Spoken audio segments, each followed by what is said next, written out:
பிறவி சீரியல்ல அடுத்தடுத்து பார்த்தீங்கன்னா, நெறைய விஷயங்கள் வந்து நடக்க போகுதுங்க. ஒரு பக்கம் வந்து காயத்ரி செழியனுடைய நிச்சயதார்த்தம் பார்த்தீங்கன்னா, ரொம்பவே வந்து நல்லபடியா நடக்க போகுது அப்படிங்கிற மாரி வந்து சொல்லியிருக்காங்க.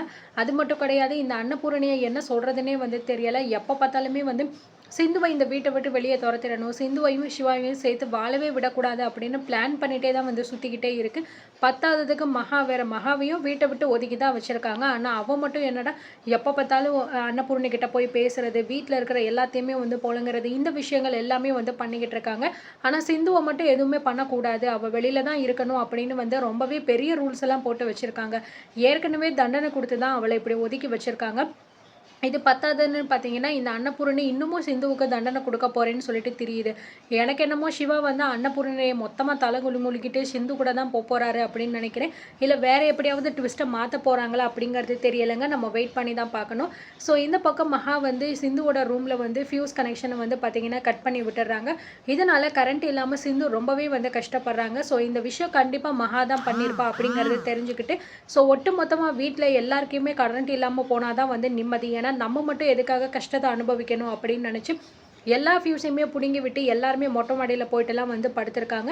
அண்ட் சிவா வந்து சிந்துவை எதிர்பார்க்குறாரு. அண்ட் கடைசியில சிந்துவுமே வந்து 2 பேருமே ஒரே போர்வைக்குள்ள வந்து உட்காந்துக்கிட்டு ஸோ நிறைய விஷயங்கள் எல்லாமே நடந்துகிட்டு இருக்கு. அண்ட் அதுக்கப்புறம் பார்த்தீங்க அப்படின்னா அடுத்த நாள் காலையில வந்து மகாவுக்கு வந்து டவுட் இருக்கு. இந்த விஷயம்லாம் கண்டிப்பா சிந்து தான் பண்ணியிருப்பா அப்படின்னு சொல்லிட்டு. ஸோ சிந்து வந்து பின்னாடி பக்கம் நின்றுகிட்டு இருக்கும்போது மகா வந்து ஏய் இங்கே வா அப்படிங்கிற மாதிரி சொல்றாங்க. என்ன விஷயம் சொல்லுங்க அப்படின்னு சிந்து போகும்போது, நேத்து நைட்டு ஃபியூஸ் கனெக்ஷன கட் பண்ணி விட்டது நீ தானே? அப்படிங்கிற மாரி வந்து கேட்குறாங்க. என் ரூம்ல வந்து லைட் எரிஞ்சுச்சு. அந்த ஃபியூஸ் கனெக்ஷன கட் பண்ணி விட்டது நீங்க தானே? அப்படிங்கிற மாரி வந்து நம்ம சிந்து பதிலுக்கு வந்து கேட்குறாங்க. நான் ஒண்ணும் கட் பண்ணி விடலையே! அப்படிங்கிற மாரி சொல்லும்போது, அப்ப நானும் ஒண்ணும் கட் பண்ணி விடல அப்படிங்கிற மாரி சொல்றாங்க. ஏய் இங்க பாரு என்கிட்டயே உன் திமிர காட்டுனியா? எனக்கு நல்லாவே தெரியும்டி. நேத்து நீ தான் வந்து வீட்ல இருக்கிற எல்லாருமே நிம்மதியா இருக்கக்கூடாது அப்படிங்கிறதுக்காக ஃபியூஸ் கனெக்ஷன கட் பண்ணி விட்டு எல்லாரையுமே மொட்டை மாடியில தூங்க வச்சது நீ தான்னு நல்லாவே தெரியும்டி அப்படிங்கிற மாரி மகா வந்து ரொம்பவே கோவமா கேட்குறாங்க. சரி, அப்போ நான் என் ரூம்ல தூங்கிக்கிட்டு இருக்கும்போது, என் ரூம்ல நான் வந்து எந்த விதமான லைட்டும், ஃபேனும் இல்லாம கஷ்டப்படணும் அப்படின்னு தானே நீங்க வந்து பண்ணீங்க. அப்போ நான் பண்ணதுல என்ன தப்பு இருக்கு? நீங்க பண்ணது உண்மை அப்படின்னா, நான் பண்ணது உண்மை. இல்ல நீங்க எதுவுமே வந்து பண்ணல அப்படின்னு நினைச்சீங்கன்னா, அப்ப நானுமே எதுவுமே பண்ணல. அவ்வளோதான் நினைச்சுக்க முடியும். இந்த விஷயத்த நான் இத்தோட விட்டேன் அப்படின்னு நீங்க சந்தோஷப்படணும். ஏன்னா, இந்த விஷயத்த கொண்டு போய் நான் அன்னபூர்ணி அத்தைகிட்ட போயிட்டு சொல்றதுக்கு எனக்கு ரொம்ப நேரம் ஆகாது. ஏற்கனவே இசைக்கு பண்ண விஷயத்தினால அன்னபூர்ணியாத்த உங்க மேல வந்து கோபத்துல தான் இருக்காங்க, வருத்தத்திலயும் இருக்காங்க.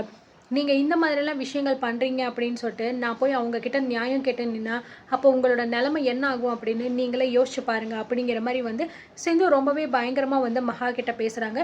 என்னடி உனக்கு என்ன அவ்ளோ திமிரா?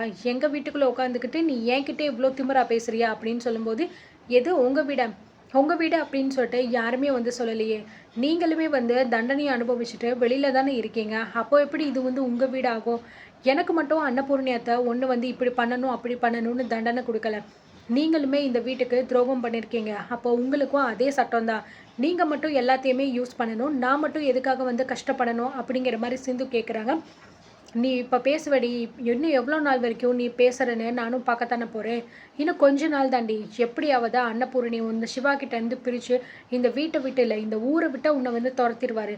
அதுக்கப்புறம் சிவாவுக்கு நான் பார்த்த பொண்ணோட கல்யாணம் பண்ணி வப்பேன்டி அப்படின்னு சொல்லும்போது, உங்களால அது இந்த ஜென்மத்துல இல்ல, எந்த ஜென்மத்துல நினைச்சாலும் முடியாது. நீங்க மட்டும் கிடையாது. அன்னபூரணி அத்தை நினைச்சா கூட, என்னையும் டாக்டரையும் எப்பயுமே வந்து பிரிக்கவே முடியாது அப்படிங்கிற மாரி சொல்றாங்க. ஸோ இத கேட்டுட்டு மகாவுக்கு ரொம்பவே வந்து கோவம் வருது.